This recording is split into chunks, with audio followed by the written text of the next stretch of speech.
There are really only two Ilsa films. There's She-Wolf of the SS from 1975 and Harem Keeper of the Oil Sheiks from 1976. These were both directed by Don Edmonds.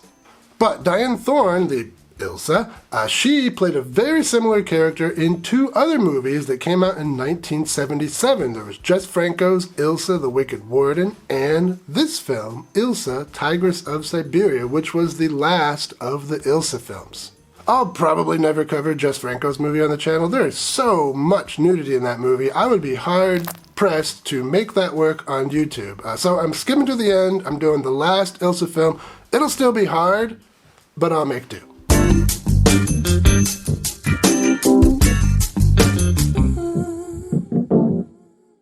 Welcome to Exploitation Reviews, and me, Rob, and today I'm taking a look at Ilsa, the Tigress of Siberia from 1977. This is the last of the four Ilsa films, so let's see how the series ends, or at least how it begins to end, because I don't do spoilers.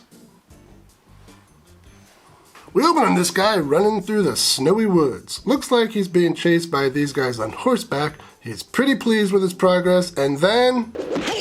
well, that's one way to deep throat a pole. And there's Ilsa, and then we're into the credits.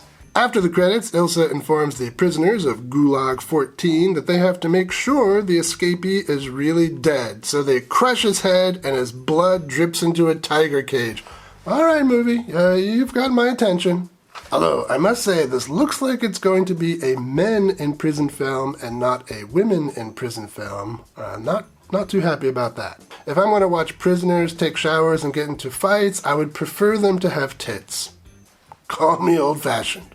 So, some new prisoners arrive. Nikolai has powerful political allies and isn't too concerned about the stories he's heard about Gulag 14. But if that's what they use for street signs around here, maybe a little concern is warranted. After the new prisoner intake, there's a prisoner riot of sorts, but it's quickly squashed and the instigator is fed to the tiger. Movie is still going strong. That night, Ilsa entertains the guards with a little dance, and then they fight over who gets to spend the night with her, and Ilsa picks two winners. Yeah. The other guards have to make do with the other female guards in some sauna room somewhere.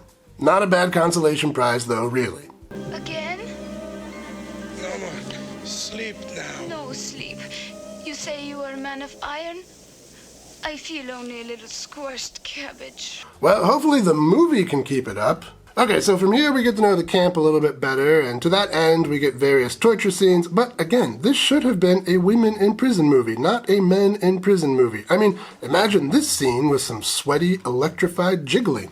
That would have been much better. Call me old-fashioned. Although I will say that this chainsaw-involved arm wrestling competition is great, no matter what the gender of the contestants. Eventually, Ilsa will learn that Stalin has been executed. Revolution is in the air, it seems, so Ilsa orders the guards to burn the Gulag down, with the prisoners still inside it. Different guard factions turn against each other, and in the chaos, Ilsa escapes with a few loyalists, and so does a prisoner. And then it's 20-some-odd years later, and we're in Canada. A Russian sports team is there before they head back, and they want to visit a brothel. Aha, and look who it is, the prisoner who escaped. The manager of this brothel is Ilsa herself, and she spots that escaped prisoner on a brothel monitor. She thinks he's tracked her down, so she orders her men to grab him. They have a rough go of it at first, but are eventually successful. And it turns out he wasn't trying to track her down at all. This is all just a big coincidence. But now that Ilsa has grabbed him, the Russian government will get involved, which will put the Russian government on her trail. Yeah, she should have just ignored the whole situation. Hätte Fahrradkette. That was German. Coulda, shoulda, but didn't. But regardless of the language, that's enough out of me as far as plot goes. Let's talk some highlights.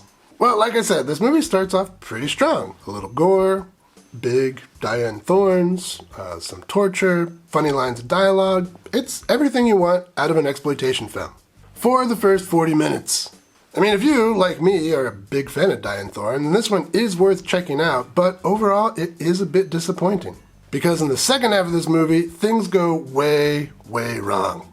Which is really too bad because it means the Ilsa series ends on a low note. Like the guards lucky enough to win Ilsa's attention, this film has some shortcomings.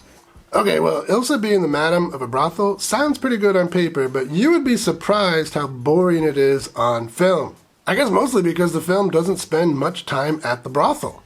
There's one scene, and it's okay, and then the film relocates to Ilsa's manor, and from that point on, the sleaze factor goes way down. Ilsa takes a shower in front of some people, and that's pretty great, but that's all we get. Which would be fine. I mean, sleaze is only half of the Ilsa equation. The other half is sadistic violence, and unfortunately, the film really does a poor job in this respect as well.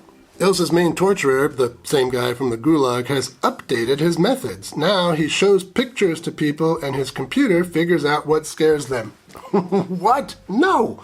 No movie, no. This isn't a Clockwork Orange. This is an Ilsa movie. I don't want to watch psychological torture. I want to watch bodily torture. If I wanted to watch psychological torture, I would watch a conservative try to write a joke.